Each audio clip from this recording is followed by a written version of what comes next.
Good morning, everyone. Welcome back. It's been like a millisecond for you guys, or it might be a new video. I don't know. But anyway, don't be like me.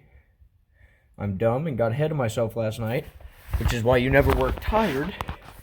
And I am back where the pan is on this cross member here. This one right here.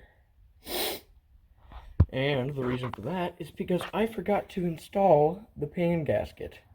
Or replace the pan gasket, I guess. There's still a gasket on there, but, you know. And for this 6-inch lift stuff, this back cross member still has to come down. Now, it is lower than where the original cross member sits. The original cross member sits, if I get this pan up here, the original cross member sits right above it. Right above the cross member that's here now. It sits right here. You can kind of see this. I'll get my flashlight.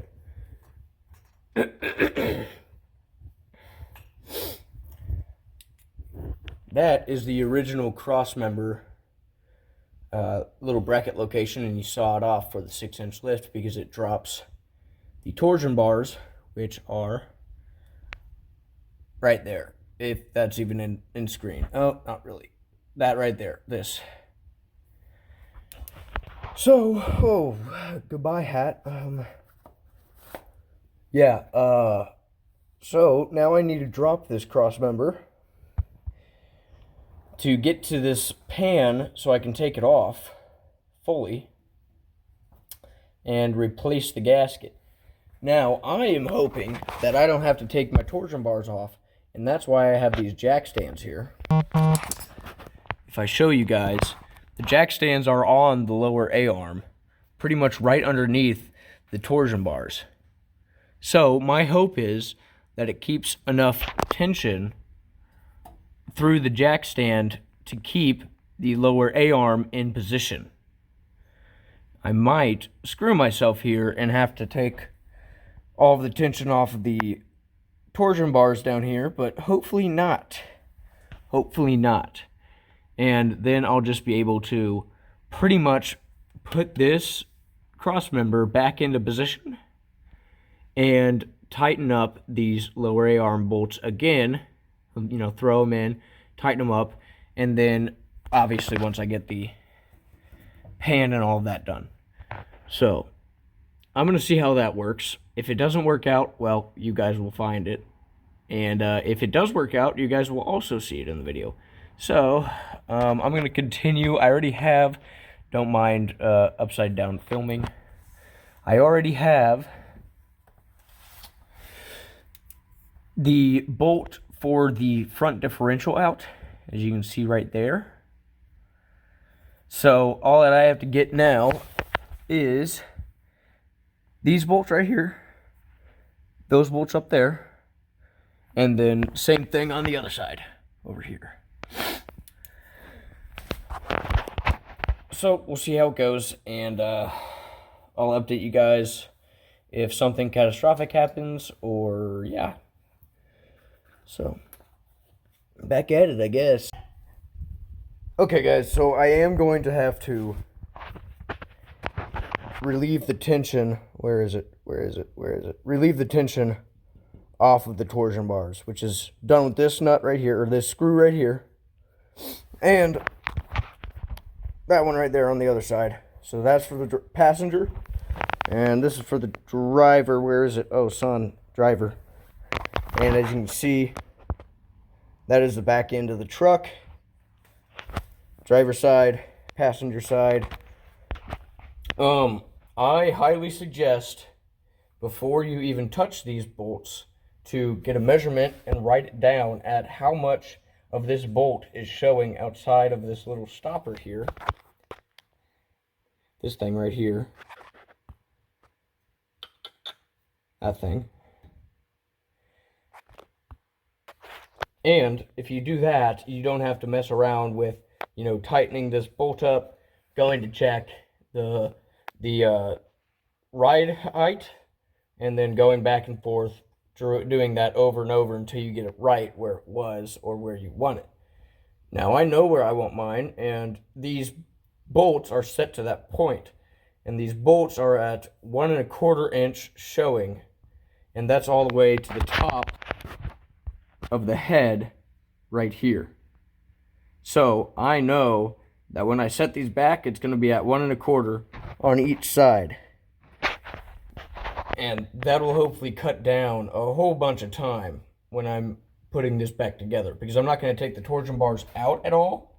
I'm just going to loosen them up so that down here at the lower control arm, it's not trying to push the top of the control arm up into the wheel, because that's how these work. These torsion bars twist this bar pretty much and keep the tire and suspension where you want it based off of just torque. So I'm going to loosen these up, and then I have both of these two bolts broken loose, the one on the lower control arm and the one on the frame of the truck. So I have that jack there just because when I get these all off torsion, I am going to be able to move around the lower control arm to where I can pretty much just push that bolt out with my finger. At least that's the plan, but just in case, I'm not going to use my mallet, but I have a pick right there, and I'm going to get a different hammer so that I can drive the pick on that bolt and nut right there. So yeah, this is quite a bit of work, but we're gonna get it done, and we're gonna get this truck back on the road hopefully by tonight, because I got work tomorrow.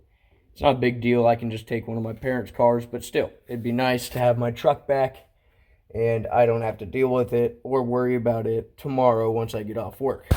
So I'm gonna stop talking and get going. Whew. I am back in the garage after a very eventful going to rent a tool.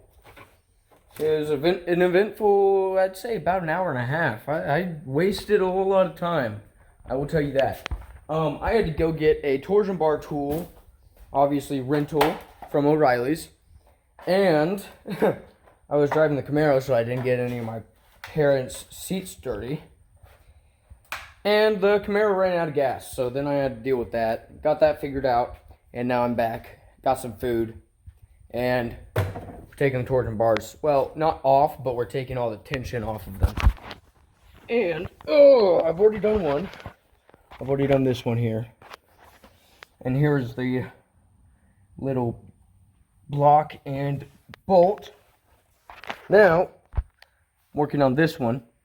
And as you can see, here's the torsion bar tool. And to get this to work, you just kind of drive this up like you're putting on a bolt until this block is free to move away. And then you can take it out of this little section right here. And then it's completely free. You can undo this torsion bar tool and it will completely unload the torsion bars. As you can see here, if I get a little bit farther away so you can see something.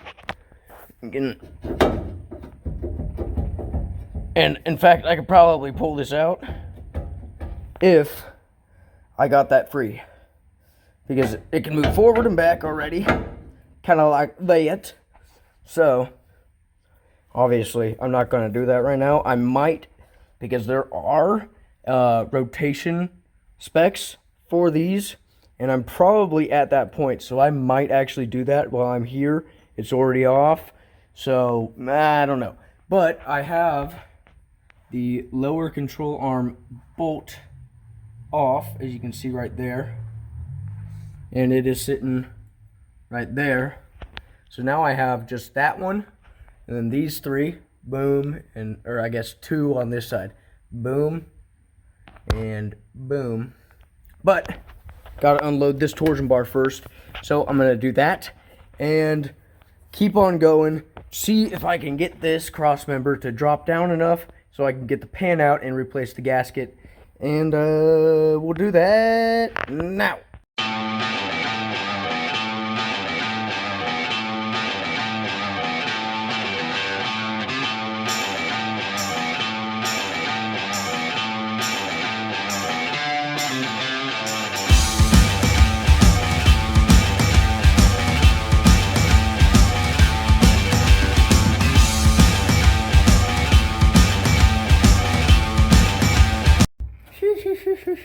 okay.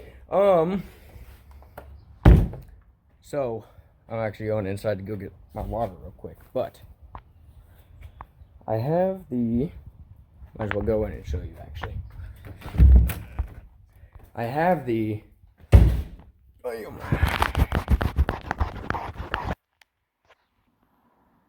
yeah, I have the rear cross member down as far as I can get it, and I did take the torsion bars all the way off to get it even further down.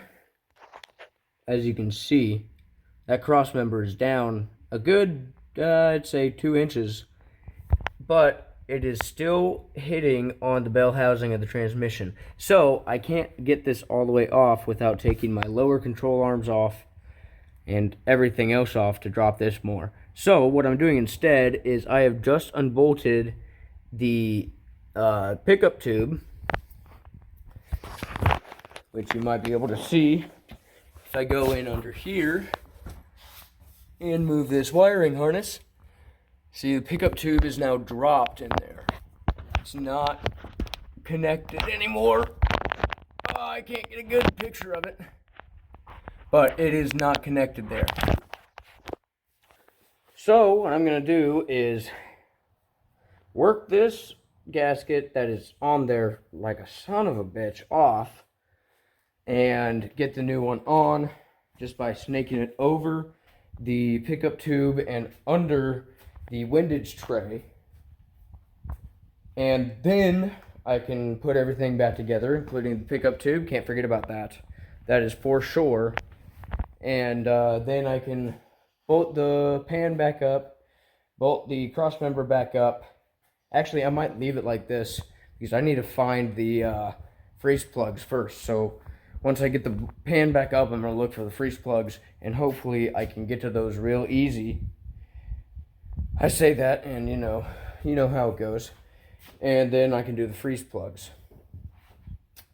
After that, I will put the coolant that I saved back in, get some more coolant because I know it's going to need it, do an oil change, and then flush the coolant system all of air by running the truck with the pressure cap off and a funnel of coolant that can go through the overflow into the radiator through the engine. Now, the truck will have to fully warm up when I do that, but that's okay because at that time I will also check for leaks. So, yeah, we're kind of coming down to the end of this, but we're still like halfway, if that makes sense. Which it doesn't, but whatever. I'm going to go in and get some water, and then I'm going to come back out here and try to get this oil. Okay, y'all, so the pan gasket is off, and it's cleaned off the pan and the block. And all this struggling has got me thinking. I just need to add another 6 inches. I need to get a 12-inch lift instead, right? No, I shouldn't do that. I'll do that when I have another vehicle and a whole lot more money. But, yeah, the reason I'm thinking that is because, so the 6-inch drop bracket back cross member, that drops it from the original cross member position to right below it, like this. You know, this is the original one, like right here, and it puts it like down here. So if I got a 12-inch drop, it would bring it from right here to right here.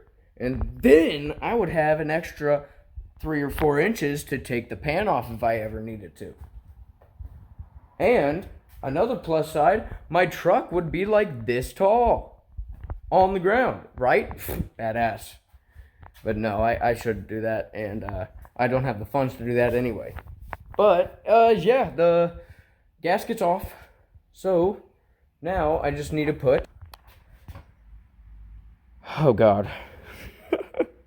Yeah, that's right. I need to put the new one on.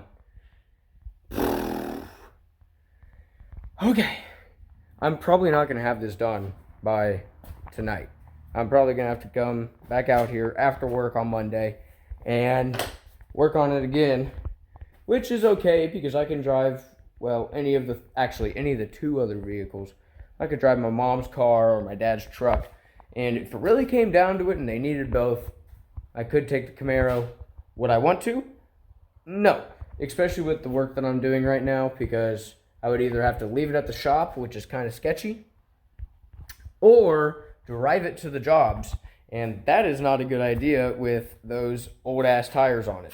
Highway driving on that thing? Don't think so.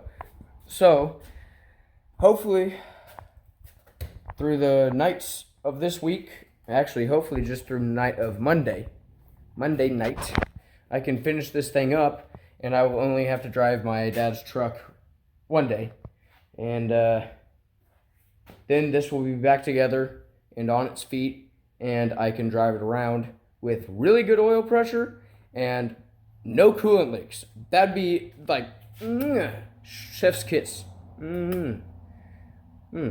But we'll see how it goes. Again, I'm going to stop talking and get to working so that I can get as much done as I can today and only have a few things to do Monday afternoon when I get off work. So, yeah, see you at the next update.